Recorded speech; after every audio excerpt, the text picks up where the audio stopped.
গেল 2 বছর বেশি সময় ধরে চলছে রাশিয়া ইউক্রেন যুদ্ধ। পাল্টাপাল্টি হামলায় উত্তেজনা বিরাজ করলেও মস্কোর লাগাতার আক্রমণে বেশ কোণঠাসা অবস্থানে কিয়েভ। রোববার ইউক্রেনের বিমান ঘাঁটির কাছে হাইপারসোনিক ক্ষেপণাস্ত্র হামলা চালায় রাশিয়া।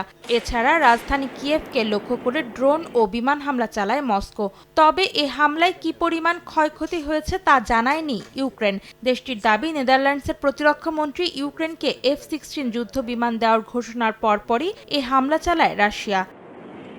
জবাবে পাল্টা হামলা চালাতে ভোলেনি ইউক্রেন। সোমবার রাশিয়া অধিকৃত ক্রিমিয়ায় একটি তেলের স্থাপনা লক্ষ্য করে বিমান হামলা চালিয়েছে দেশটি। এই ঘটনায় জরুরি সতর্কতা জারি করেছে রুশ কর্তৃপক্ষ। সম্ভাব্য ক্ষয়ক্ষতির আশঙ্কায় সরিয়ে নেওয়া হয়েছে প্রায় 300 বেসামরিক নাগরিককে।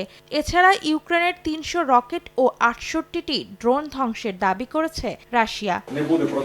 এদিকে বছর শেষে রাশিয়ার সঙ্গে জ্বালানি সরবরাহ চুক্তির মেয়াদ বাড়ানোর কোনো পরিকল্পনা নেই ইউক্রেনের। সোমবার স্লোভাকিয়ার প্রধানমন্ত্রীর সঙ্গে এক যৌথ সংবাদ সম্মেলনে ইউক্রেনের প্রধানমন্ত্রী ডেনিস সেমিহাল। অন্তরা সেন, সময় সংবাদ।